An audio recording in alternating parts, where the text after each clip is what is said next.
Labuna, piga na huko, piga na huko. Hivyo hivyo shoga yangu. Na wewe mtoa mimba, ukana na wenzio. Kwanza.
Asa mbona to pilipili hujatia?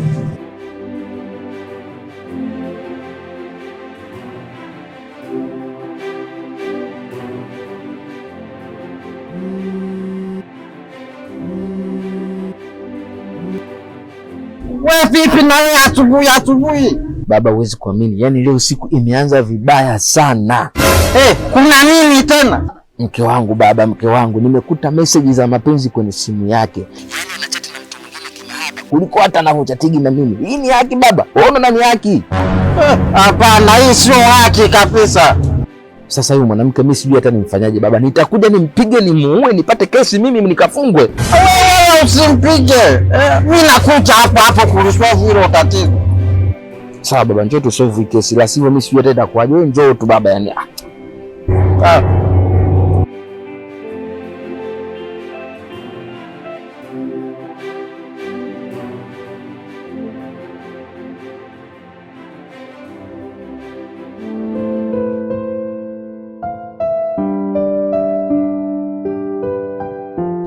Mume wangu mimi ndo naenda kazini. sawa. Ubaki salama.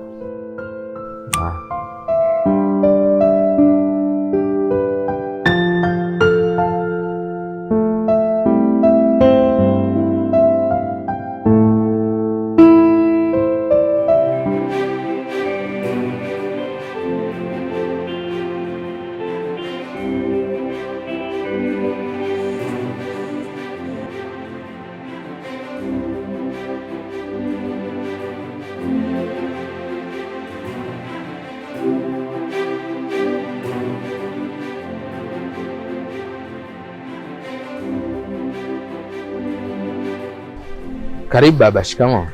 Marahaba. Shikamoo. Marahaba. Sasa mzee wangu, umeme umekatika ndani. Nafikiri tukikaa ndani itakuwa joto sana. Acha nikachukue mkeka tukae zetu pale nje. Haina shida. Na ufanye haraka.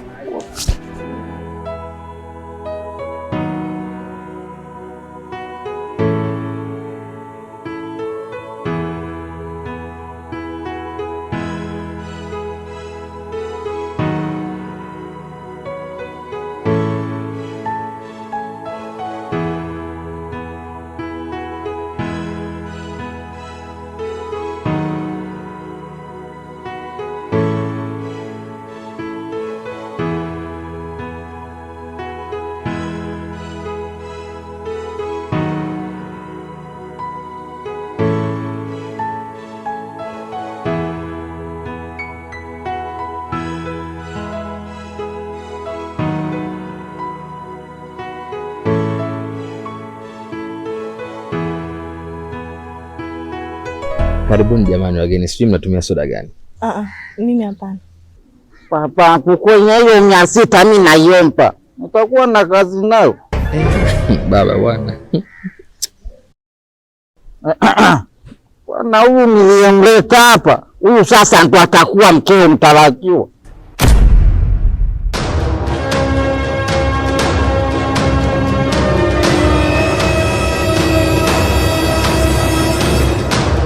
Mke wangu tena?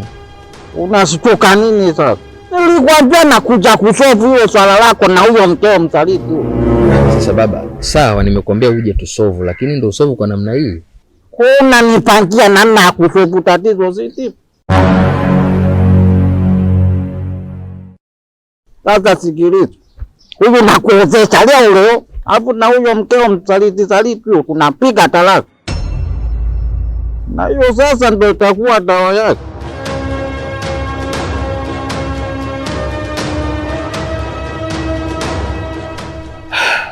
Baba, mbona kama unafika mbali? Ni kweli nimekuta meseji za usaliti kwenye simu ya mke wangu, ni kweli nimekupigia tuje tusolve, lakini kumwacha mke wangu na kuoa mwanamke mwingine naona kama sio adhabu sahihi. Nyasapu haichagui. Ukitaka kuwa mbu unampamiza na hivyo viganja vyako viwili. Tena uangalie size ya viganja vyako na uwe udogo wa mbu. Sometimes babangu, asapu haichaguliwi.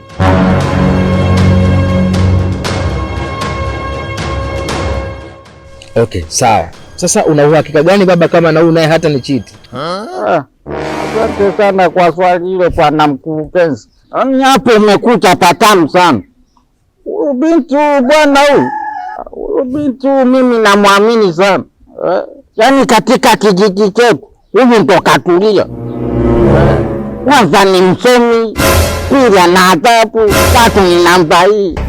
Yaani namaanisha hana hata mtoto mmoja. Kwa kifupi huyu ndo mke sahihi ambaye babako nimekuchagulia. Kama yule kimpuko lo mtakuwa wewe.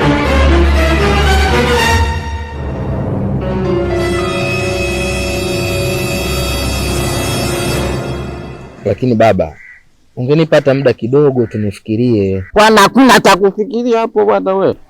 Yaani ukimwacha huyu utakuja kupata mwanamke mwingine alotulia kama huyu. Sasa hapo kijijini wazee wengi wanatamani sana vijana wao wamue huyu binti. Kwa sababu ana adhabu na ni msomi.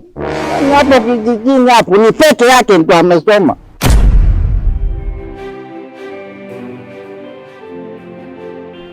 Paka molo.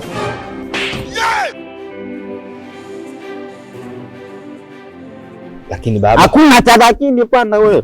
Nataka kumwoa huyu. Na huyo mkeo akija hapa atakutana tu na surprise.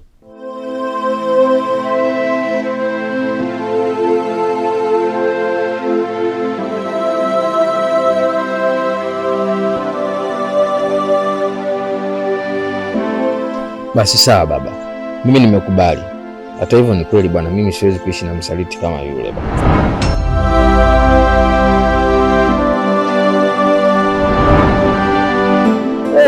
Safi sana.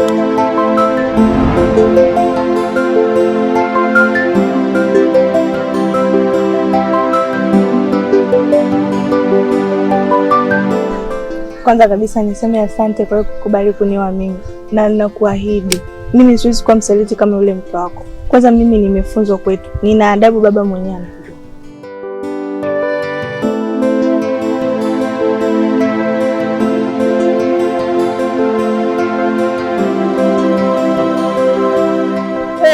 Mashallah.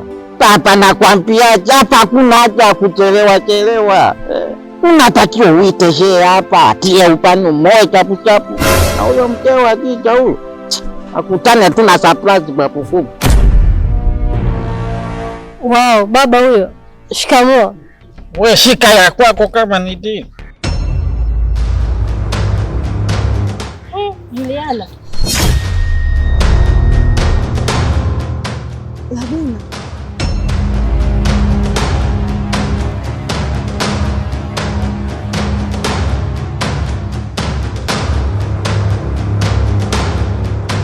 Ninyi kwani Mnajuana? Ndio, huyu nimesoma naye. Ndio ile nilikuwa nakuhadithiaga, nilikuwa namsindikiza kutoa mimba.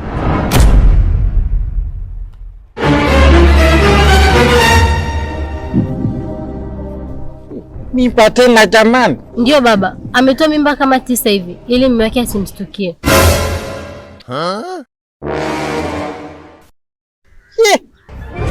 Ameolewa? Ndio, kipindi tunasoma chuo kuna mwanaume alikuwa anaishi naye. Sasa alikuwa anamsaliti na mwanaume mwingine. Kwa akiwa akipata mimba, anatomba tumsindikize akazitoa ili mume wake asimshtukie.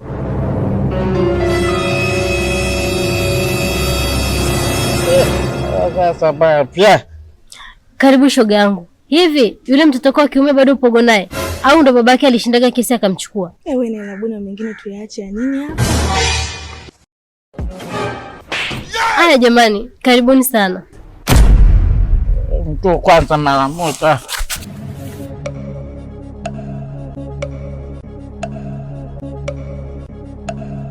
Wewe labuna.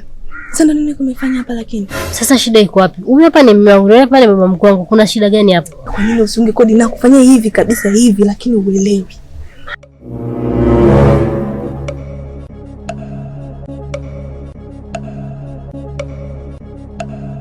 Sasa hii ndo nini sasa hii?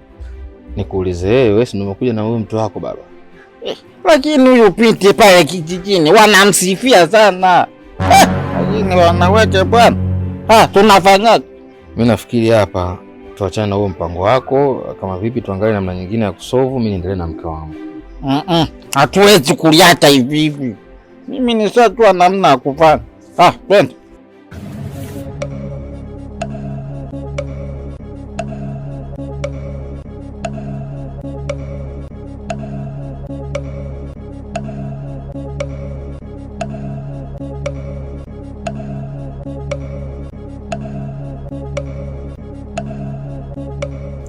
Sasa mkamwana wangu, kuna jambo unaweza ukajiuliza kwamba huu ujio ni wa nini, lakini kuna jambo ambalo mmeo hajapendezwa nalo, kwa hiyo nimekuja kulitatua. Swala gani hilo baba? Labda mmeo ajieleze. Mume wangu, kuna nini? Nilifuma SMS za mapenzi kwenye simu yako ukiwa na chati na mtu mwingine tofauti na mimi mmeo.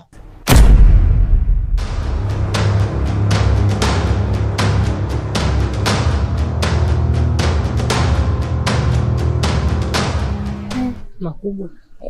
Ilitakiwa upewe adhabu kubwa sana, lakini kwa kuwa mambo yameingiliana, unatakiwa kupewa adhabu ya kawaida. Maana kwenye kabila letu kuchiti ni jambo baya sana, na mtu anayechita hatakiwi kuachwa hivi hivi, anatakiwa kupewa adhabu. Sawa, ni adhabu gani anatakiwa kukabiliana nayo mtu ambaye anachiti? Viboko 12. Hizo ni sheria za wapi? Nisikize nikwambie, usijifanye uelewi. Baba ameshakufafanulia hapa kwamba hizo ni taratibu za kimila na kabila ya ukoo wetu, kwamba mtu akichiti adhabu ya kawaida kabisa inatakiwa achapwe bakola 12. Nini unajifanya uelewi wewe? Okay. Kama uko tayari kusamehewa, mmeo anatakiwa kukupiga viboko 12 kwa kosa la kuchiti. Nipo tayari kwa idadi yoyote ile, endapo kama nitagundulika na makosa. Papa kalete pakola.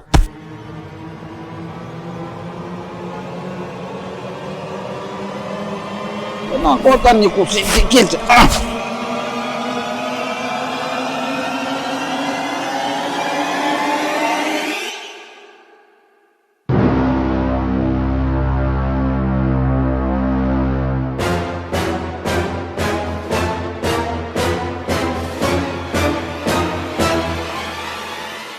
Kiko wapi shoga yangu? Yaani umetoka shule ni mbea unafuatilia mambo ya watu. Haya leo kimekukuta. Kaburi ulichimba unazikwa mwenyewe. Umenichongea hapa, mwisho wa siku umembulia viboko. Aibu shoga yangu, kana kuonea kana unapenda kutandikwa na wakwe zako. Na ukiondoka shoga yangu unaolewa upo.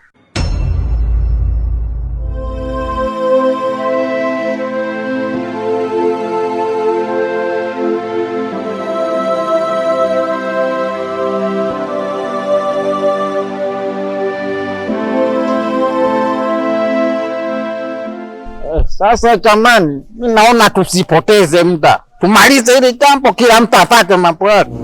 Mke wangu, sasa shika hapo chini nikutandike bakora kisawasawa, hasira zangu ziishe kwanza, ndo nitasahau hili jambo. Ngoja kwanza, mmesema hii adhabu ni ya kimila? Na kwenye kuadhibiwa anaadhibiwa yoyote yule ambaye amechiti, si ndio? Kwa data mila ichagui, ni mule mule. Subiri.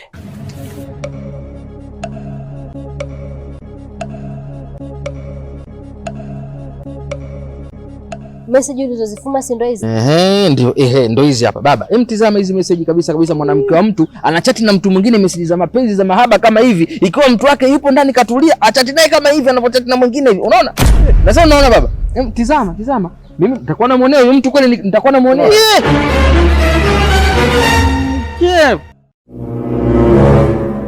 Haiwezekani kwa kweli. Huu ni usaliti mkubwa sana. Na kwenye hizo fimbo 12 zinatakiwa ziongezwe. Iwe 24.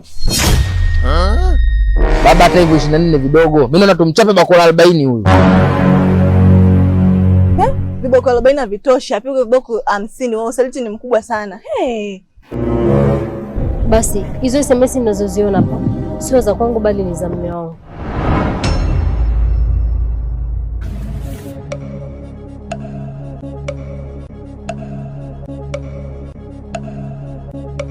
Unasemaje? Tameo kivipi tena?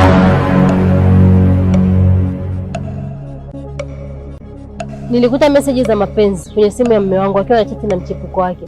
So nikazi screenshot na kujitumia kwenye simu yangu. Hivyo basi alichokiona yeye ni picha ya zile screenshot zake. Kwa hiyo hizi ni picha hizo. Unaziona?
Sasa basi mume wangu, nipatie bakora alafu nieleze ni kwa nini unanichiti.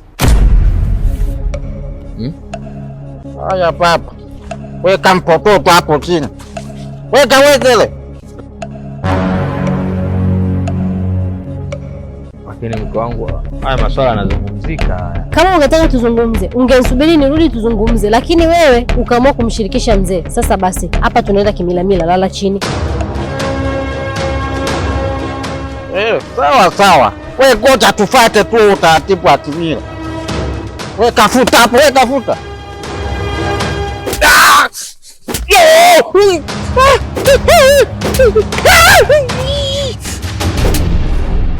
Labda piga na huko. Hivyo shoga yangu. Na wewe mtoa mimba, ukana na wewe sio. Ngoja.